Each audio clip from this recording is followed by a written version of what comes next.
ہمیں ایک دوسرے سے باخبر رہنا چاہیے اور ایک دوسرے کے راستے میں نہیں آنا چاہیے۔ ہم پیش قدمی کے لیے علاقے تقسیم کر لیں گے۔ احتیاط صرف یہ کی جائے کہ ہماری نقل و حرکت راز میں رہے۔ دونوں طرف جنگی تیاریوں کا ہنگامہ تھا۔ صلیبی اب کے سلطان ایوبی کو فیصلہ کن شکست دینے کا عزم کیے ہوئے تھے۔ سلطان ایوبی زخم خوردہ تھا۔ آپ تفصیل سے پڑھ چکے ہیں کہ صلیبیوں کی شہ پر 3 مسلمان امراء سلطان ایوبی کے خلاف افواج کو لے آئے تھے۔ سلطان ایوبی نے فیصلہ کن شکست دے کر ان سے ہتھیار ڈلوائے اور انہوں نے سلطان ایوبی کی اطاعت قبول کر لی تھی۔ مگر اس فتح کو سلطان ایوبی امت رسول صلی اللہ علیہ وسلم کی بدترین شکست کہتا تھا، کیونکہ صلیبیوں کی سازش کامیاب ہو گئی تھی۔ اس خانہ جنگی میں اللہ کے وہ 1000 سپاہی مارے گئے یا عمر بھر کے لیے اپاہج ہو گئے، جنہیں فلسطین کو صلیب سے پاک کرنا تھا۔ اس دوران صلیبیوں نے فوج میں اضافہ کر لیا تھا، فوج کو آرام بھی دے لیا تھا اور جنگی تیاریاں مکمل کر لی تھی۔ ان کا یہ دعویٰ بے بنیاد نہیں تھا کہ وہ طوفان کی طرح آئیں گے اور دنیائے عرب کو حس و خاشاک کی طرح اڑا کر لے جائیں گے۔ ان کے مقابلے میں سلطان ایوبی کی فوج کے تجربہ کار سپاہی اور کماندار شہید ہو چکے تھے اور وہ نئی بھرتی کی ضرورت محسوس کر رہا تھا۔ رنگروٹو کو لڑانا بہت بڑا خطرہ تھا، مگر اس کے سوا کوئی چارہ نہیں تھا۔ اسے مصر میں بھی فوج کی زیادہ نفری رکھنی تھی، کیونکہ سوڈان کی طرف سے خطرہ تھا۔ اس کے علاوہ ملک کے اندر تحریب کاری اور غداری بھی زیادہ تھی۔ صلیبی طوفان کی طرح آنے کے پلان بنا رہے تھے اور سلطان ایوبی اپنے طریقہ جنگ سے ہٹنا نہیں چاہتا تھا۔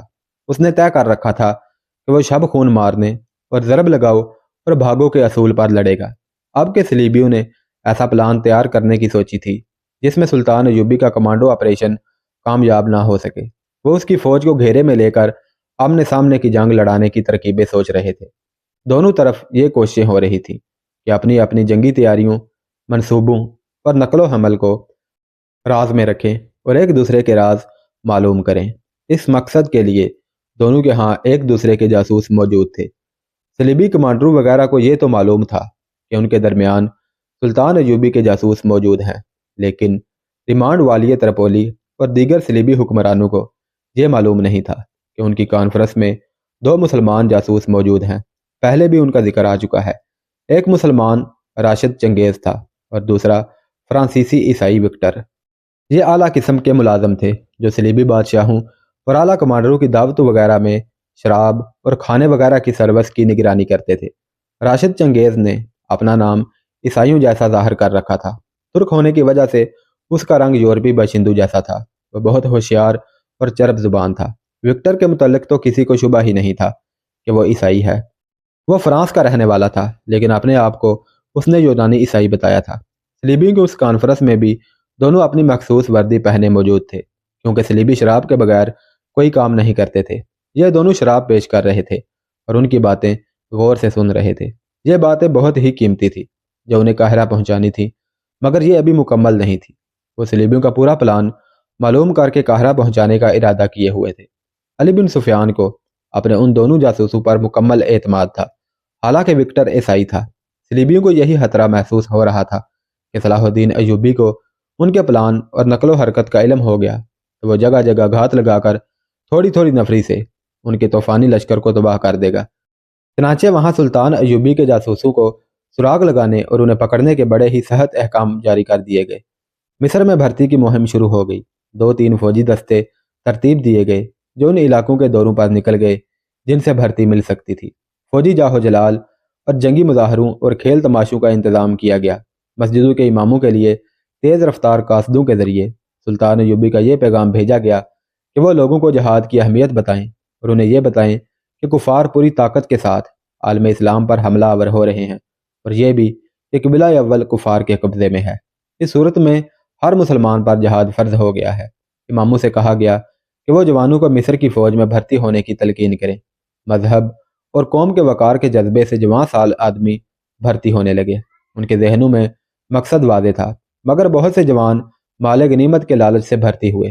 یہ دیہاتی علاقوں کے لوگ تھے، ان کے کانوں تک اماموں کی آواز نہیں پہنچی تھی۔ ان تک فوجی افسر پہنچے جنہوں نے سلطان ایوبی کے اس حکم کی تعمیل کی۔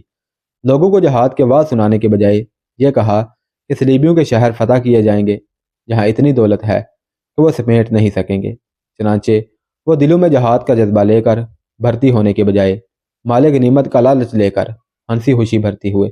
ان اناڑی اور کم فہم فوجی افسروں نے سلطان ایوبی کی توقع کے خلاف بے شمار جوانوں کو بھرتی کر لیا، مگر اسے یہ نہ بتایا کہ انہوں نے مقصد پورا نہیں کیا، حکم کی تعمیل کی ہے۔ میدان جنگ میں جا کر یہ سپاہی سلطان ایوبی کے لیے بڑا ہی تکلیف دہ مسئلہ بن گئے۔ ادھر تریپولی سے کچھ دور صلیبی فوج ایک میدان میں اکٹھی ہونے لگی۔ فلسطین کے دوسرے مقبوضہ شہروں میں ایلچی بھیج دیے گئے کہ وہ صلیبی فوج کو تیار کریں۔ تریپولی میں سب سے زیادہ سرگرمی حنین کے حکمران رینالڈ کی تھی۔ اس کی فوج خاصی زیادہ تھی، جس میں 250 نائٹ تھے۔ نائٹ ایک اعزاز تھا جو غیر معمولی طور پر ذہین، دلیر اور قیادت کے ماہر فوجی افسر کو دیا جاتا ہے۔ اسے خاص قسم کی ذرا بکتر دی جاتی تھی۔ شروع کی ویڈیوز میں اس صلیبی بادشاہ رینالڈ کا نام اور واقعہ پڑا ہوگا۔ 1173 کے اوائل میں صلیبیوں نے سمندر سے سکندریہ پر حملہ کیا تھا، لیکن سلطان ایوبی کو اپنے جاسوسوں کے ذریعے حملے کی خبر قبل از وقت مل گئی۔ اس نے حملے کے استقبال کا ایسا بندوبست کر رکھا تھا کہ صلیبیوں کا بحری بیڑا بری طرح تباہ ہوا اور یہ بیڑا فوج کو ساحل پر نہیں اتار سکا تھا۔ اس حملے کی دوسری کڑی خشکی کے راستے حملہ کرنا تھا، جس کی قیادت رینالڈ کر رہا تھا۔ چونکہ مسلمان جاسوس صلیبیوں کا پورا پلان لے آئے تھے، اس لیے خشکی پر نور الدین زنگی نے اپنی فوج کی گھات لگا رکھی تھی۔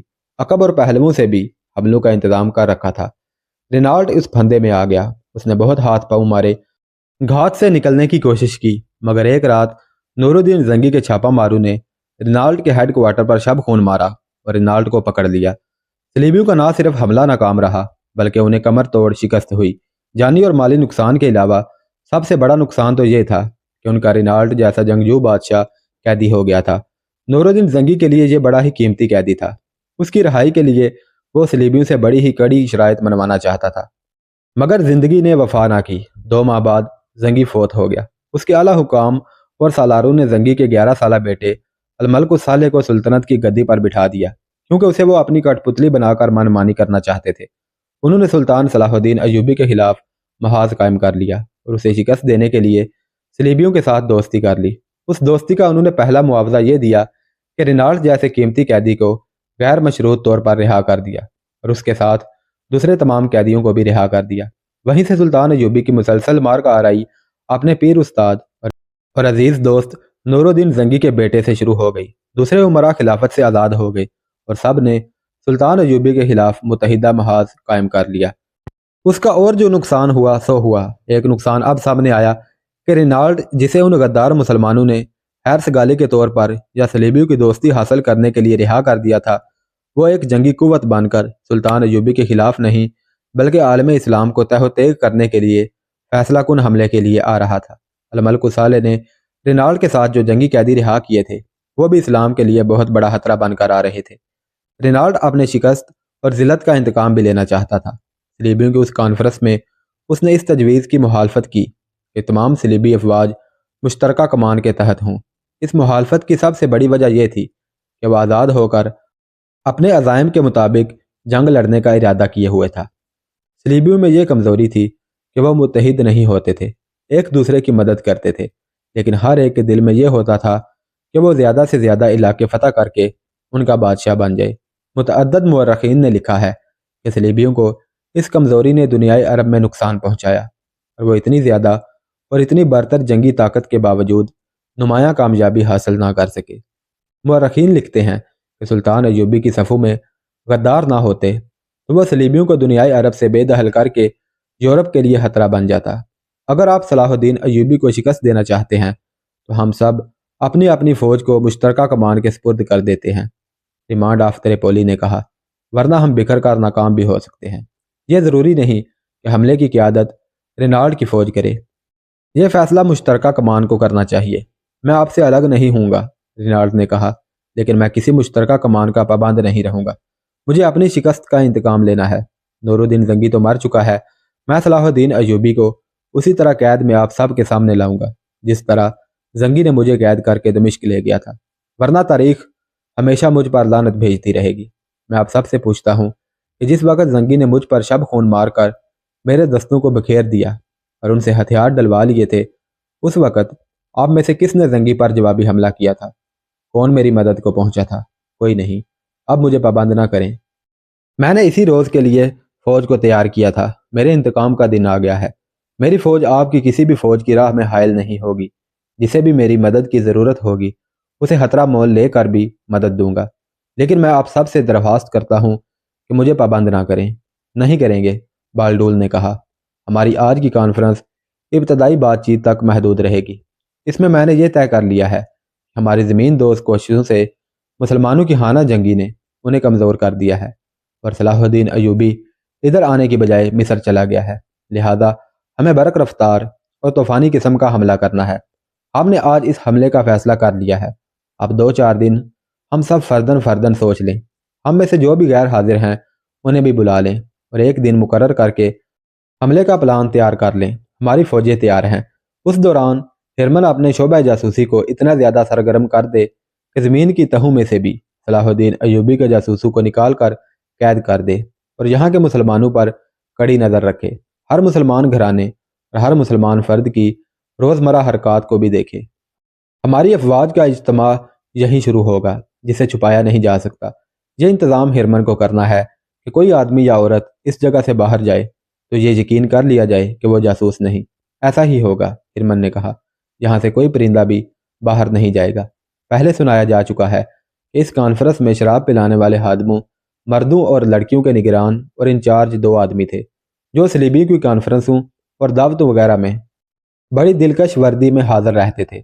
یہ قابل اعتماد آدمی تھے، انہیں گہری چھان بین کے بعد ملازم رکھا گیا تھا، مگر یہ دونوں سلطان صلاح الدین ایوبی کے جاسوس تھے۔